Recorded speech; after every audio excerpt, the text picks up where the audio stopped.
Olá a todos, eu sou Edson Leonel, sou professor do Departamento de Estruturas da USP São Carlos e hoje a gente vai continuar discutindo o capítulo 23 da apostila de resistência dos materiais e mecânica dos sólidos que eu tenho editado ao longo do tempo. Caso você queira uma cópia gratuita dessa apostilinha, me escreve aí nesse endereço de e-mail que está na tela de vocês. O vídeo de hoje ele faz referência à continuação do vídeo anterior. Então nós vamos continuar discutindo as tensões e vamos evoluir um pouquinho mais para os casos planos. Então, só para a gente relembrar um pouquinho, no último vídeo nós mostramos para vocês o que são as tensões, qual é a importância delas e por que nós temos que ter muita atenção na determinação das componentes do tensor de tensões.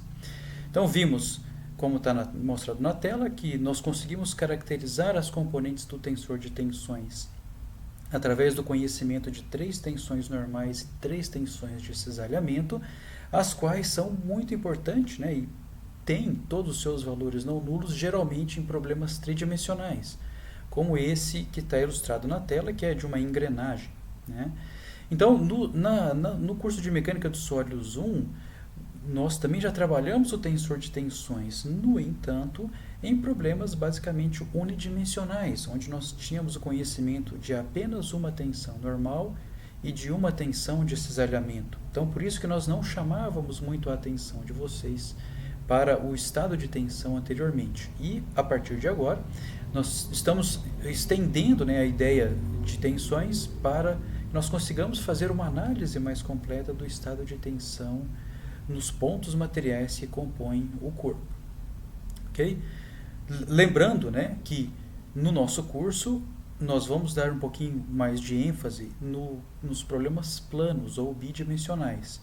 Os problemas tridimensionais são de imensa importância, obviamente, mas a modelagem analítica deles a gente vê com um pouco mais de detalhes em cursos de pós-graduação, né, de teoria da elasticidade.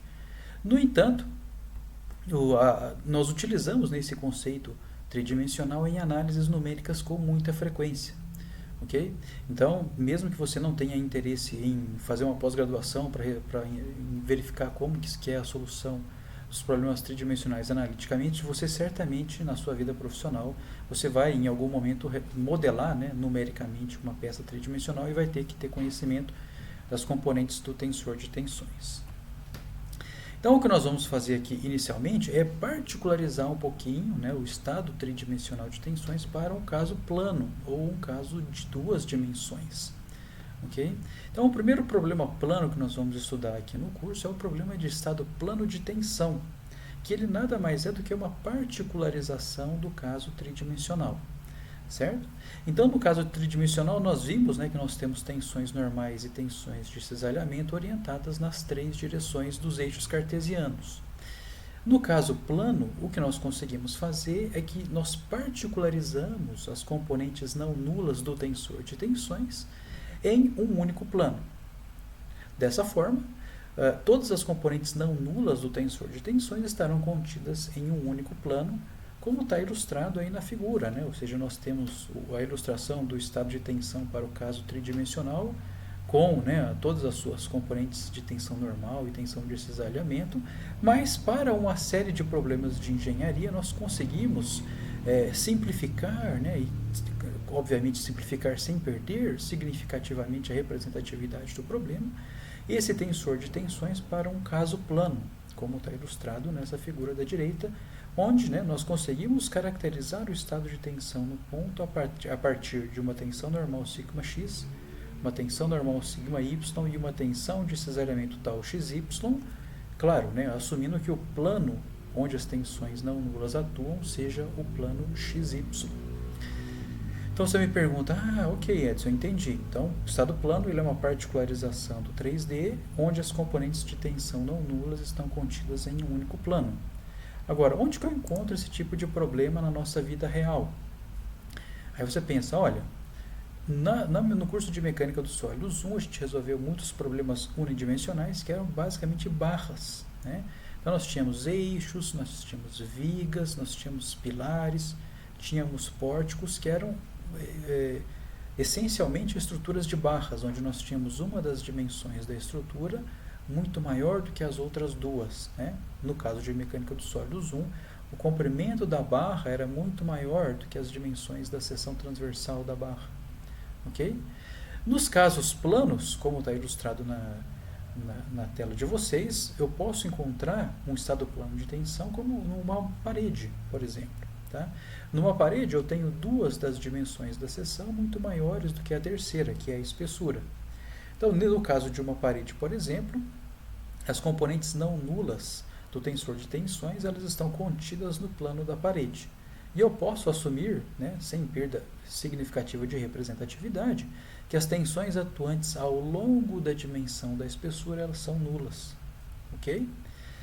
Do mesmo lado, da mesma forma, em problemas de armazenamento de fluidos, como nós vamos estudar aqui ainda no curso, que são os vasos de pressão, né, que são estruturas que são usadas para armazenar diversos tipos de fluidos, nós temos a mesma situação, né, ou seja, onde nós temos a geometria da estrutura, que nesse caso é um vaso de pressão esférico, nós temos a atuação das tensões não nulas ao longo do plano da esfera e ao longo da direção da espessura, que é bem pequenininha, nós podemos assumir que as tensões sejam nulas, né? Uma vez que o carregamento externo ele pode ser assumido como nulo e a pressão interna é a pressão de armazenamento do fluido.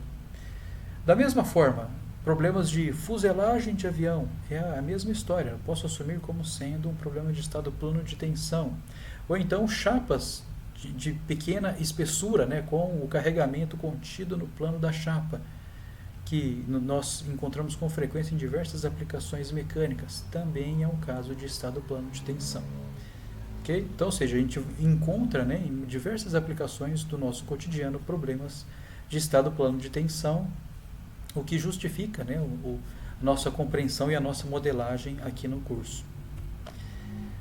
No entanto, para que a gente possa fazer a nossa análise, né, de tensões em um corpo qualquer, nós vamos verificar que as componentes do tensor de tensões elas dependem grandemente do referencial que nós adotamos para fazer a análise.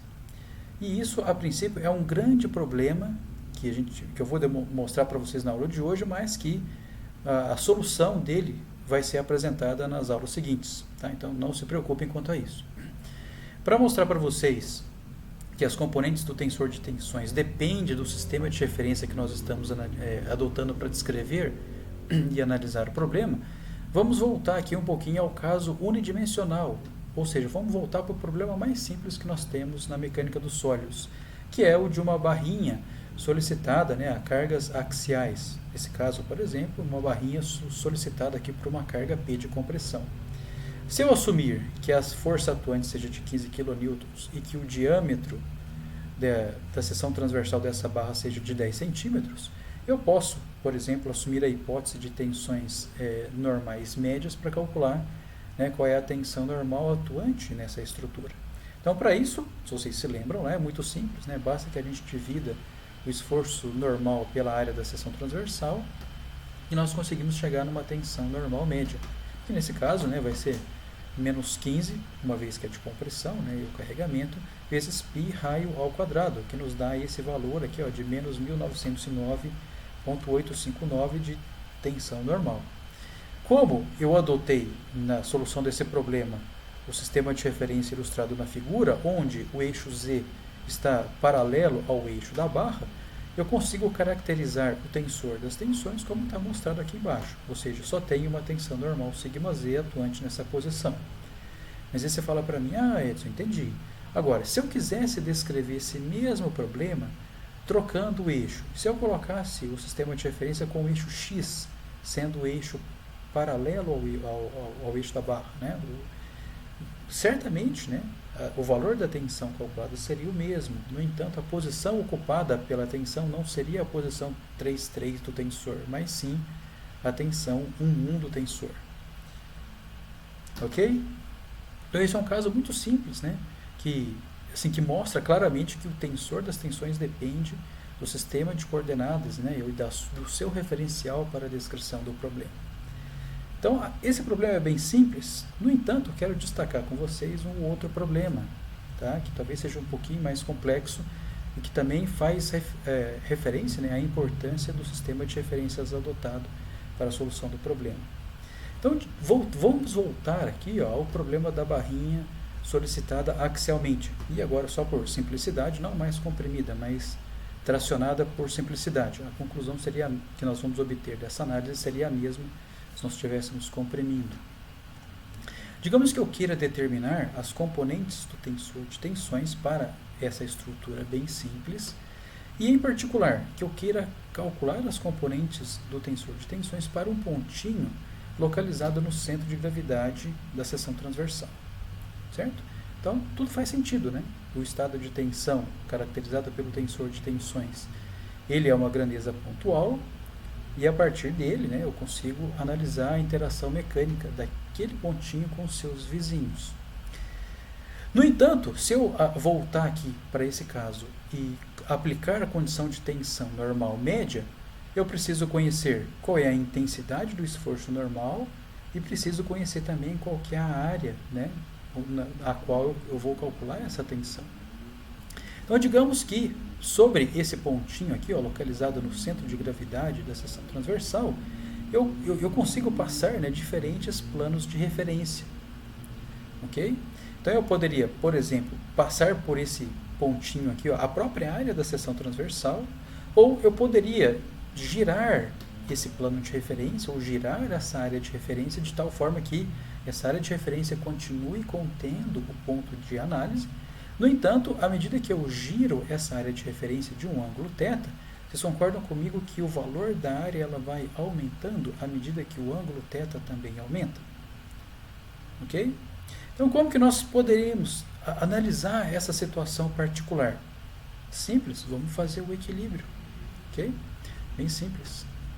Então, nessa situação, nós separamos virtualmente aquela barrinha em duas porções e, ao longo, né, do plano onde nós seccionamos virtualmente a estrutura, surgem as forças internas ou esforços solicitantes, como vocês preferirem, para os quais surgem justamente para restaurar a condição de equilíbrio. Nesse caso aqui, ó, eu estou tomando para a nossa análise a porção esquerda da estrutura, onde eu tenho uma força F atuante, e a área da seção transversal eu estou chamando de A. Eu estou chamando essa área inclinada de um ângulo θ do eixo em relação ao eixo vertical de A', ok? Lembrando sempre que tanto a área da seção transversal que eu estou considerando quanto essa área inclinada, elas passam pelo pontinho que eu quero analisar, que nesse caso em particular é o ponto pertencente ao eixo, né, da estrutura ou ao centro de gravidade dela. Então, nessa situação, o que eu preciso fazer? À medida que nós vamos girando, né, esse plano de referência, eu vou obter, né, claro, áreas inclinadas e, a partir dessas orientações de planos ou de áreas inclinadas, eu devo decompor, né, as ações sobre elas para que eu possa, na sequência, calcular qual é a tensão normal e qual é a tensão de cisalhamento com base nas forças que atuam na direção normal e na direção tangencial a essa área de referência. Okay? Então, se eu considerar, né, essa área inclinada de um ângulo θ, o esforço normal, ou a força normalzinha F que atua aqui, ela precisa ser decomposta em uma parcela que seja normal à nossa área de referência, ou plano de referência, em uma parcela tangencial que eu estou chamando de V. Tá? Então, eu consigo definir, né, aplicando a definição de tensão normal média, a área de referência como sendo simplesmente a área sobre o cosseno daquele ângulo. Da mesma forma como a força que atua na direção normal a essa área como sendo F cosseno de θ. Basta fazer a decomposição aqui. Ok? Nessa situação, eu percebo, né, que a tensão normal média nesse plano que pode variar, né, de inclinação, ele é dado pela força sobre a área vezes o cosseno ao quadrado de θ. Tranquilo até aí. Eu posso fazer análise semelhante para as tensões de cisalhamento médias. Para isso, o que nós devemos fazer? Devemos tomar, né, a componente que é tangencial a essa área de referência, ou plano de referência, também considerando a sua decomposição em relação à inclinação do plano de análise, que eu estou chamando aqui de θ. Então, a componente tangencial ela é dada pelo F seno θ, e que nós dividimos também pela intensidade da área linha, ou da nossa área que pode ser inclinada, que é simplesmente A dividido por cosseno de θ. Então, fazendo essa operação, nós descobrimos que a tensão de cisalhamento média é dada por F sobre A, seno de θ, cosseno de θ. Ok? Então, vocês falam para mim, olha, Edson, eu nunca tinha parado para pensar nisso aí, que a intensidade das tensões, elas dependem do sistema de referência que a gente adota. Nesse problema, é intuitivo para a gente pensar da seguinte maneira, olha, eu vou considerar como área de referência ou plano de referência a própria área da seção transversal, porque geralmente é um dado do problema, a gente consegue medir facilmente. Então, nesse caso, o ângulo θ seria zero, né? Então, nessa situação, onde o ângulo θ é zero, eu tenho somente tensão normal média, já que o cosseno quadrado dá 1, e a tensão de cisalhamento ela é nula, né? Uma vez que o seno de zero é zero. Então, até aí tudo bem. Esse é o dado intuitivo para a gente.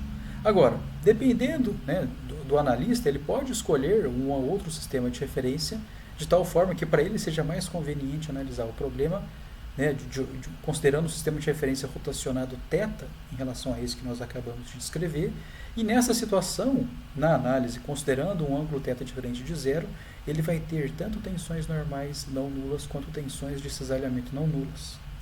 Então isso é um problema, porque, como já discutimos na aula anterior, as componentes do tensor de tensões, elas vão nos informar qual é a intensidade da interação mecânica entre os microcomponentes do material. Então, dependendo do sistema de coordenadas que você adotar ou do seu referencial, você pode obter valores diferentes para essas intensidades.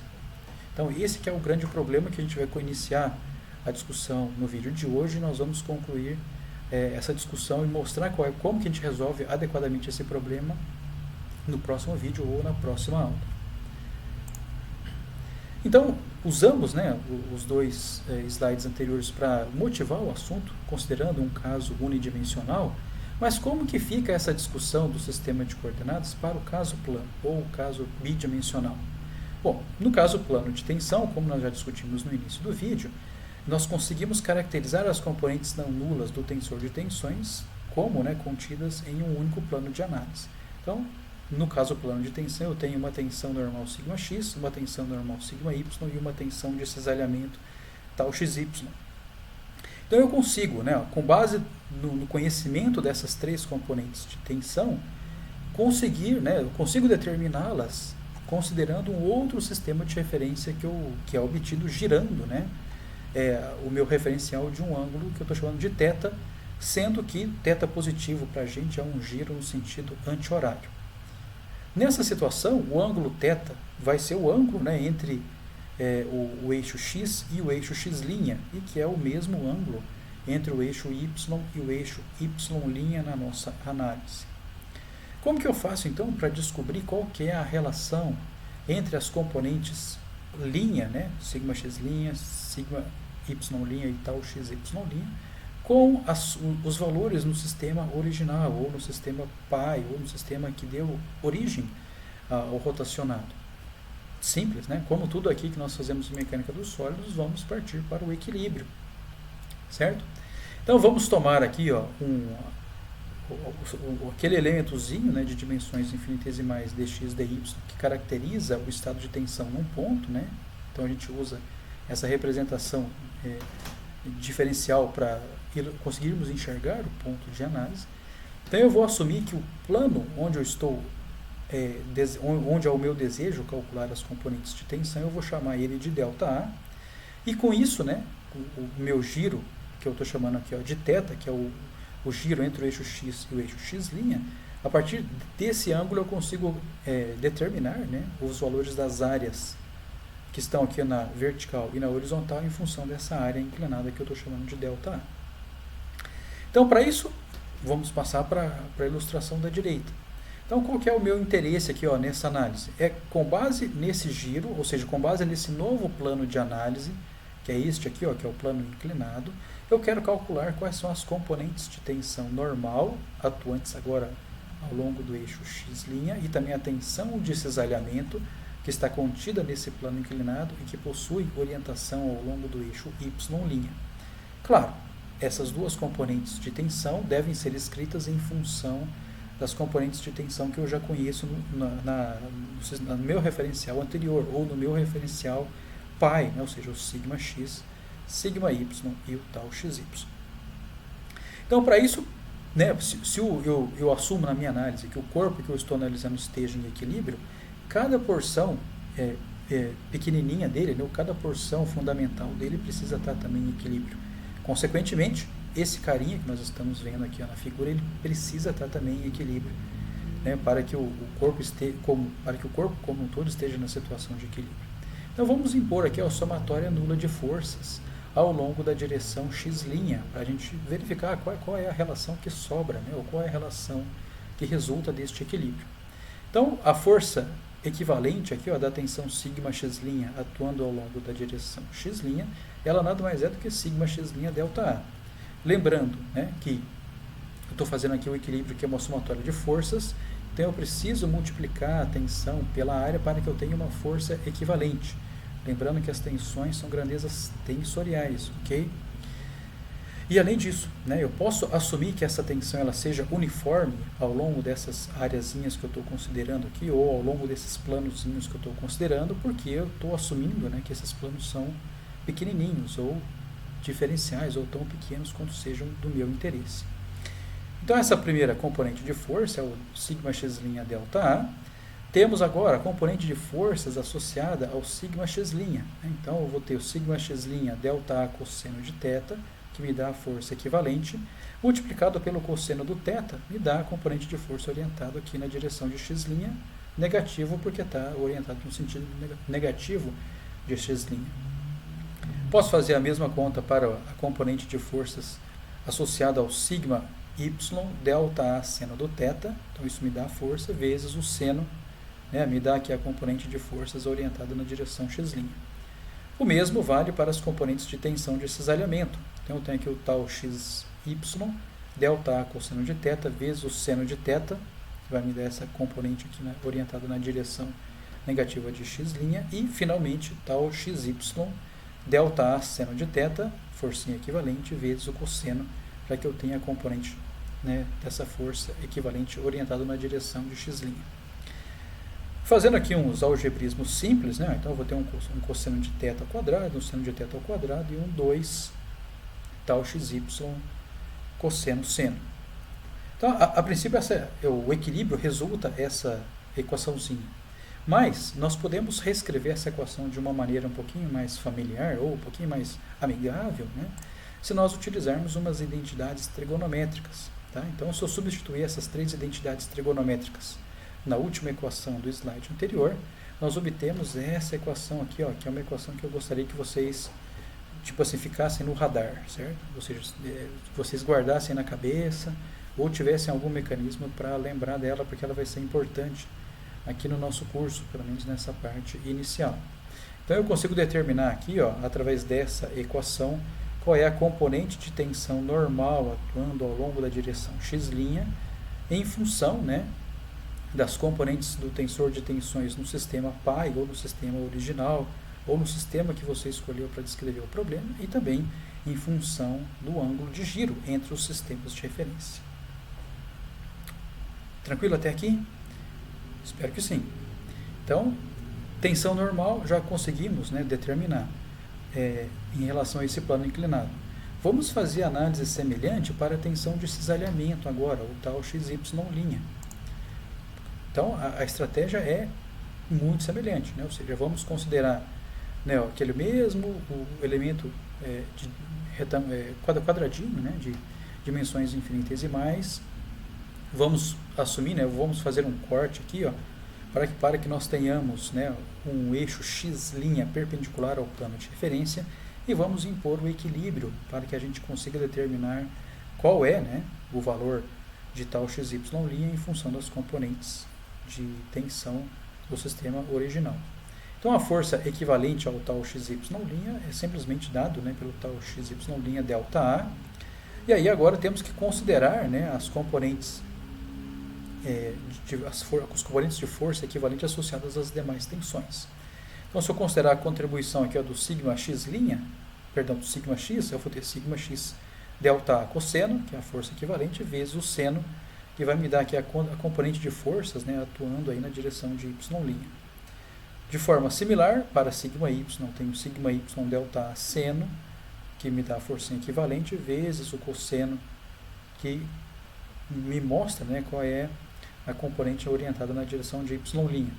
Voltamos para cá e fazemos, né, a contribuição de força de tal xy delta A cosseno, isso aqui é a forcinha, vezes o cosseno de θ, me dá, né, qual é o sentido de atuação dessa força, e finalmente, né, o tal xy delta A seno, força equivalente, vezes o seno de θ, que vai me dar, né, qual é a componente dessa força aqui, né, atuando na direção de y'.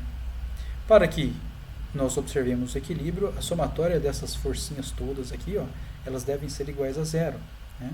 Mas se a gente fizer um algebrismo fácil aqui, a gente observa que o tal xy' ele é dado por essa equaçãozinha, né? Bom, simplesmente somando aí os termos comuns. De forma similar ao que nós fizemos para a tensão normal σx', nós conseguimos escrever essa equação de uma maneira um pouquinho mais amigável, se nós aplicarmos as mesmas identidades trigonométricas utilizadas, né, lá no caso da tensão normal σx'. Então, se a gente fizer essa manipulação simples, nós chegamos nesta expressão aqui, que é a do tal xy', σy menos σx/2, seno de 2θ, mais tal xy cosseno de 2θ.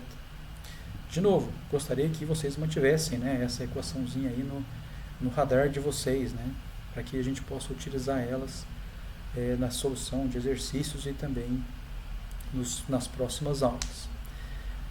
Tranquilo até aqui? Então, fizemos, né, o giro do sistema de referências, fizemos 2 equilíbrios, e aí fica, né, uma perguntinha na nossa cabeça. Olha, no caso plano, o tensor de tensões ele não é caracterizado por σx, σy e tal xy?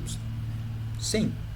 Então, como que eu faço, né, para determinar aqui a componente de σy' nesse problema onde eu estou girando o sistema de coordenadas? Bom, fazendo o equilíbrio, a gente acabou de mostrar que a gente obtém σx' e tal xy'.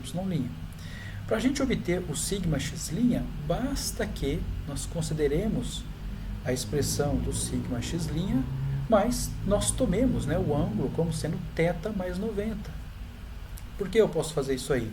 Porque eu sei, né, que a defasagem de ângulo entre o eixo x e o eixo y, ou entre o eixo x' e o eixo y' é 90 graus girados, né, no sentido anti-horário. Então, no caso da tensão σy', a gente nem precisa fazer equilíbrio, né, basta que a gente utilize a expressão do σx', considerando, né, que o meu ângulo θ ele é dado por θ mais 90, que vai me dar exatamente a inclinação ou a orientação do eixo y'.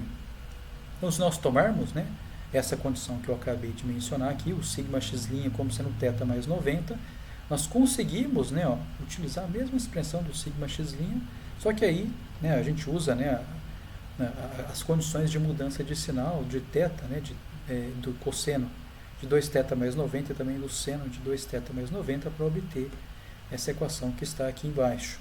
Ok? Então você fala, beleza, então são 3 equações. Isso, são 3 equações. No entanto, o que eu acho mais inteligente fazer é você não precisa memorizar, nem deixar no radar de vocês essa expressão do σy', porque, como eu acabei de explicar, né, você consegue obter essa mesma componente aqui usando a expressão do σx', mas no lugar do ângulo θ você usa θ mais 90. Então, qual que é o resumo da história aqui, né, da rotação do sistema de referências? Temos 3 equações que me dão as componentes, né, das tensões no caso plano de tensão, lembrando, né, que a tensão σy' ela é dada, né, ou ela é obtida a partir da tensão σx', considerando o ângulo de θ mais 90. Então, a minha sugestão é que vocês guardem ou deixem aí na memória as 2 primeiras, e a terceira equação, né, óbvio, você obtém ela usando o σx, trocando θ por θ mais 90. Ok, até aqui? Simples.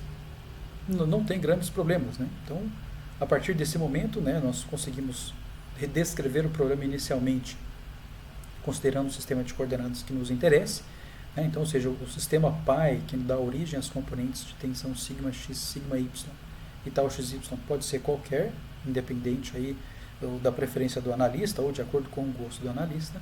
E aí, desde que, né, nós informemos qual é o giro entre os sistemas de referência, a gente consegue chegar em valores únicos de tensão normal e também de tensão de cisalhamento. Então vamos resolver um exemplo fácil, né, só para vocês verem que isso aqui não tem grandes problemas. Então vamos considerar aqui um bloquinho de madeira que é composto por fibras inclinadas, né, de 58 graus com a horizontal, como está mostrado aqui nessa figurinha. Tá? Então nós temos aqui um corpinho, né, de geometria retangular que está submetido aqui a um estado de tensão σy, que também é um estado de tensão de tração σx igual a 400 MPa. E aí, nesse caso aqui, neste sistema de referência, né, as tensões de cisalhamento são nulas. E o que o problema pede é, sabe-se que este corpo falhará se a tensão de cisalhamento atuante ao longo de suas fibras atingir o valor de 550 MPa.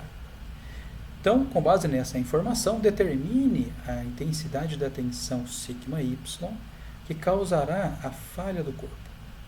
Certo? Então, temos, nesse caso, um corpinho de madeira composto por fibras, certo? Certamente as fibras do corpo são os planos de fraqueza do material, e aí nós sabemos, né, que o corpo ele vai romper ou ele vai falhar se a tensão de cisalhamento atuante na direção paralela às fibras ou ao longo de suas fibras atingir o valor de 550 MPa.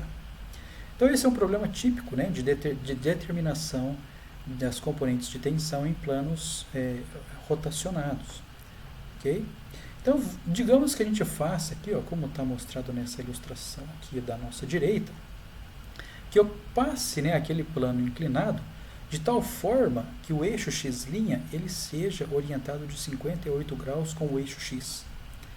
Nessa situação que eu acabei de ilustrar aqui, a tensão de cisalhamento que eu vou calcular, ela é uma tensão de cisalhamento que ela é perpendicular às fibras do material. Conseguiram enxergar? Sim? Então, neste plano, cuja normal ela é orientada de 58 graus com a horizontal, né? Nesse caso o eixo x ele é paralelo às fibras do material, a análise considerando o ângulo θ igual a 58 vai resultar para mim uma tensão de cisalhamento que ela é perpendicular à fibra. Então, com base nessa discussão, né, e com base no dado do problema de que a tensão de cisalhamento ela é paralela à fibra, não pode atingir 550 MPa, nós devemos resolver as equações que nós mostramos nos slides anteriores, considerando um ângulo não de 58 graus, mas de 58 graus mais 90. Ok? Quando eu faço essa hipótese de ângulo de 58 graus mais 90, o meu eixo y' ele vai estar posicionado aqui na direção paralela à fibra. Portanto, a tensão de cisalhamento tal xy' que eu vou obter, ela vai estar orientada na direção da fibra, conforme pede o exercício. Então aí é só fazer a continha, né? Então nós já sabemos dos slides anteriores que a tensão de cisalhamento é σy menos σx sobre 2, seno de 2θ mais tal xy cosseno de 2θ. Foi dado como sinal no problema, né? Como sinalização do problema, de que a tensão de cisalhamento máxima naquela direção ela é 550 MPa, σy, que é o que nós queremos determinar, menos, que é o menos da fórmula, 400, né, que é a tensão σx, lembrando que aquela tensão σx ilustrada no enunciado do problema ela é uma tensão de tração, portanto positiva, dividido por 2 vezes o seno de 2 vezes 148. Lembrando que esse 148 é o giro, né, que nós devemos impor no sistema para que o meu eixo y' fique paralelo ao sentido das fibras, e com isso eu consiga calcular uma tensão de cisalhamento que ela é paralela às fibras. Nesse caso, tal xy ele é zero, né? Basta a gente olhar na figura ilustrativa, né, das tensões do problema. Fazendo a continha, nós descobrimos, né, que o σy, se ele for igual a menos 823,86 MPa, ele vai conduzir a uma tensão de cisalhamento igual a 550 MPa, que é a condição de falha do corpo ou a condição de colapso.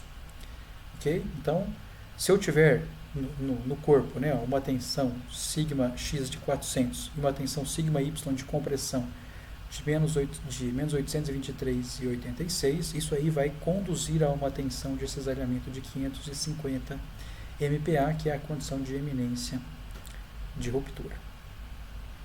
Fácil? Ok.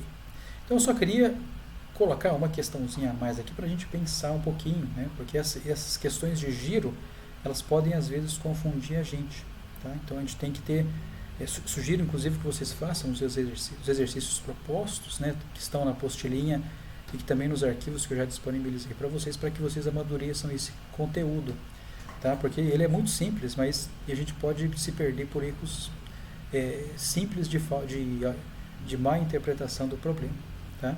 Então eu queria que vocês pensassem o seguinte, ó, se eu fizer essa conta, considerando o ângulo θ de 58 graus, isso aqui vai dar diferença no resultado? Se vai dar, por que vai dar diferença? Tá? Então, pensem aqui, ó, né, na figura ilustrativa do tensor das tensões, né, ou que ilustra as componentes do tensor de tensões, no caso plano. Então, o que a gente percebe, né, ó, aqui da aula, do nosso último vídeo ou da aula anterior, que para que o equilíbrio seja possível nesse caso, né, as tensões de cisalhamento elas convergem para um dado canto desse elemento ou elas divergem, né? Então, nesse cantinho aqui, as duas tensões estão divergindo, aqui elas estão convergindo para o cantinho, ok? Então, nessa análise que nós fizemos, considerando o ângulo de 148 graus, a condição que nós resolvemos é essa que está ilustrada aqui no meio, ok? Então, tem o ângulo θ, se eu girar ele, né, de mais 90, eu obtenho, né, a orientação de x' como está mostrado nessa figura. Para essa situação, a tensão de cisalhamento que nós calculamos é essa aqui, ó, tá? Que ela é positiva, inclusive, por quê? Porque o vetor normal ao plano onde ela atua está orientado na direção positiva de x'. Além disso, a tensão está orientada na direção positiva de y'. Então, se vocês se lembram da aula passada, né, os sinais atribuídos a cada um dos subíndices são positivos, né? O vetor normal atua na direção positiva de x', portanto positivo, e além disso a tensão está orientada, né, na direção positiva de y', portanto positivo. Mesmo os sinais, a tensão resultante ela é positiva. Ok? Então, para esta condição aqui, ó, ou seja, para que a tensão de cisalhamento atuante na direção paralela à fibra seja 550, portanto positivo, essa é a situação que nós resolvemos no problema, ok? Mas e você me pergunta, olha, mas e se eu resolver o problema considerando o ângulo de 58 graus? Como já mostramos na aula passada, e a gente está voltando a mostrar a ilustração nesse slide, a gente percebe, né, que em módulo as tensões são as mesmas, né? Então, não só em módulo, mas elas possuem inclusive o mesmo sinal, né?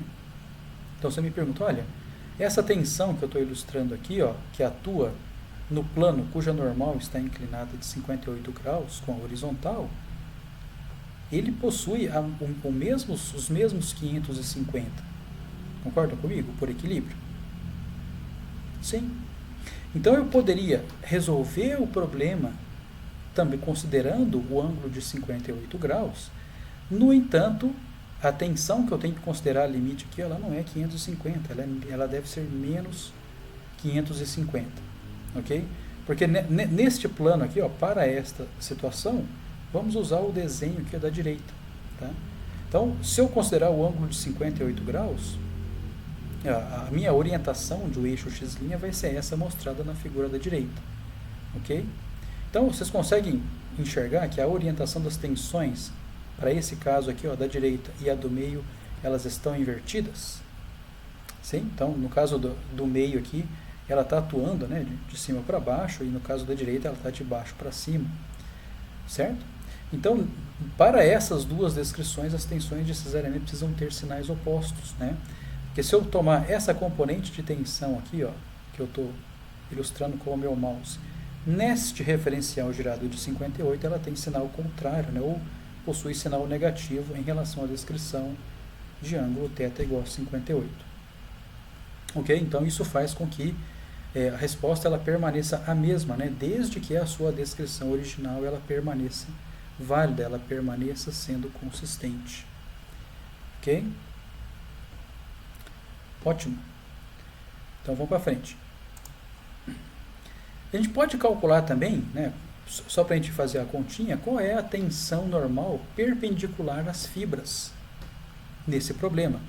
Né? Então, tomando novamente aqui a descrição, né, do estado original de tensão, podemos inclinar, né, o nosso elemento ou a nossa descrição de um ângulo θ. Se eu usar o ângulo de 58 graus, eu vou estar calculando, ó, essa tensão aqui, que ela não é a tensão perpendicular às fibras, ela é a tensão normal paralela às fibras. O que me interessa é a tensão normal aqui, ó, certo? Atuante, né, em um ângulo girado de θ mais 90, certo? Então, nessa situação, ó, como que nós calculamos a tensão normal na direção perpendicular às fibras? Bom, tomamos as componentes de tensão, que nós já calculamos anteriormente, e aí basta colocar o ângulo, né, adequado para que nós façamos, né, a determinação da tensão normal atuante nesta posição aqui, ou seja, na direção perpendicular às fibras, que é dada, né, pelo ângulo de 58 mais 90 graus. Então, com isso, a gente determina essa tensão aí tranquila. Se você quiser, né, como teste, pode calcular também a tensão normal na direção paralela às fibras. Nesse caso, né, basta que você utilize o ângulo de 58 graus, e aí você vai obter a tensão na direção paralela às fibras. Sugiro que você faça, né, um testezinho também, ó, calculando essa tensão normal σx' para um ângulo de 58 graus. Fazendo isso, vocês vão calcular essa componente de tensão aqui, ó, certo? Que eu estou ilustrando com o meu mouse. E depois, repitam a operação calculando a mesma tensão normal, mas para um ângulo rotacionado de θ mais 180. Daí vocês vão estar calculando essa componente de tensão aqui, ó. Desculpa, aqui. Então, para isso, o resultado, né, da conta ela tem que ser o mesmo, tá? Para que as condições de equilíbrio aconteçam. Então, por isso que eu chamo a atenção novamente de vocês, ó, que vocês resolvam os exercícios, né, para que vocês consigam identificar rapidamente qual é a componente de tensão que vocês estão calculando, em qual plano que ela atua, né, para que vocês não façam confusão com relação à componente de tensão que vocês estão calculando. Esse que é o ponto que eu quero chamar a atenção de vocês aqui. Então, vocês vão perceber que existe uma coerência e uma consistência legal, né, dessas equações que a gente está mostrando aqui. Tá? Bom, e aí, estamos quase terminando o vídeo de hoje, né? Vocês podem perguntar, ok, entendi para o caso 1D, entendi para o caso 2D, mas como que funciona para o caso tridimensional, né? Para o caso tridimensional, a gente pode fazer uma análise semelhante de equilíbrio, né? Ou seja, a gente pode pegar aquele cubinho, fazer, né, um corte em um plano inclinado, impor o equilíbrio das tensões, e a gente vai chegar no mesmo resultado. No entanto, se vocês se lembram do último vídeo, eu mencionei que as tensões, né, elas compõem um tensor, ok? Então, assim, é mais fácil a gente manipular esse cara ou fazer essa rotação do ponto de vista de manipulação, né, de tensor do que propriamente fazendo o equilíbrio como nós fizemos para o caso 2D, tá? E é mais fácil simplesmente para você enxergar quais são as componentes de tensão que você está decompondo, né, ou quais são as componentes de forças equivalentes associadas às tensões que você está decompondo, né? Porque o problema ele fica 3D, então fica mais difícil enxergar essas componentes. Então, para o caso tridimensional, a gente consegue fazer também, né, a determinação das componentes do tensor de tensões em sistemas rotacionados, desde que, né, nós saibamos qual é o giro existente ou qual é a rotação existente entre o sistema original ou o sistema pai e o novo sistema no qual você quer determinar as componentes de tensão, e também, né, se você sabe quais são as intensidades das componentes de tensão no sistema original ou no sistema pai. Para isso, né, nós aplicamos essa rotaçãozinha aqui, ou essa operação, né? Então, as componentes do tensor de tensões no sistema rotacionado, ele é obtido com base, né, na multiplicação aqui, ó, de um tensor de rotação vezes o tensor de tensões vezes o tensor de rotação transposto. Tá? E nesse caso, como que a gente define esse tensor rotação? Né? Ele é simplesmente composto, né, pelos cossenos diretores do problema, né, ou pelos cossenos entre, né, os ângulos associados aos giros entre os eixos do problema. Tá? Então, nesse caso, o tensor rotação ele é dado, como está ilustrado aqui no vídeo de vocês, né, por esse tensorzinho que nada mais envolve, né, do que o cosseno dos ângulos entre os eixos no problema. Tá? Então, essa primeira aqui, ó, a posição 1 desse tensor, ele vai me dar o cosseno, né, do ângulo entre o eixo x' e o eixo x. A segunda posição envolve o cosseno entre o ângulo do ângulo envolvendo o eixo x' e o eixo y. Da mesma forma, né, a terceira posição ela envolve o cosseno do ângulo entre o eixo x' e o eixo z, e assim por diante. Né? Essa posição aqui é o cosseno do ângulo entre o eixo y' e o eixo x, cosseno entre y' e y, e assim por diante. Então vamos fazer um exemplo para vocês verem que no caso 3D a coisa fica bem mais você consegue manipular ele, né, em termos de matricial. Né? Se você tiver uma calculadora científica, né, basta calcular, né, essas operações e basta programar essas manipulações que a gente apresentou no slide anterior e fica uma multiplicaçãozinha rápida. Então, nesse exemplo, ó, nós temos um estado de tensão que é definido pelo seguinte tensor. Então, temos aí as 9 componentes, né, sendo que, conhecendo apenas 6 delas, nós já teríamos definidas, né, as grandezas do tensor de tensões. Então, sabendo, né, ó, que um sistema de referência auxiliar x', y', z', ele é definido no qual z' coincide com z, e x' está rotacionado de 30 graus no sentido anti-horário em relação ao eixo x, determine as componentes do tensor de tensões em relação a este novo sistema de referência. Tá? Então, peço que vocês imaginem aí, ó, façam uma imagem abstrata, considerando a tela de vocês. Tá? Então, imagine aí, ó, que o eixo x seja o eixo horizontal, o eixo y, o eixo vertical, aí, definidos aí, ó, no canto inferior esquerdo da tela de vocês, e que o eixo z ele saia, né, do plano da tela. Então, pelo que o problema está dizendo, né, o novo sistema de referência, linha, ele é rotacionado em relação a esse inicial, com base em um ângulo de 30 graus, né, entre o eixo x e o eixo x', girados no sentido anti-horário. Conseguiram imaginar essa imagem na cabeça de vocês? Então, guardem ela aí. Então, para isso, ó, basta que a gente calcule, né, quais são as componentes, né, dos cossenos diretores. Então, esse primeiro cara aqui, ó, é o cosseno do ângulo entre x' e x. Segundo, cosseno diretor de x' y e cosseno diretor do x' z. Depois, y'(x), y', y', z. Depois, né, os cossenos do z'(x), z', y e z', z. Então, que é zero, né, porque eles coincidem. Então, aí vira uma multiplicaçãozinha, né, de matrizes, né. Então, programa isso no HP de vocês, façam essas multiplicações, vocês vão chegar nesses valores, né, das componentes do tensor de tensões.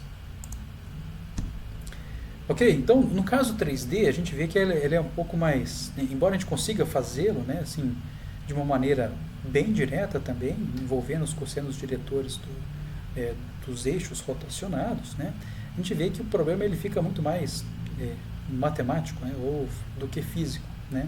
Quando a gente vê no problema 1D e no problema 2D, a gente consegue enxergar a decomposição de forças, a gente consegue, né, ser mais didático nos casos 1D e 2D. No caso 3D, a gente consegue enxergar, né, ou a gente deveria conseguir enxergar que aqueles equilíbrios podem ser generalizados com base nos cossenos diretores, né?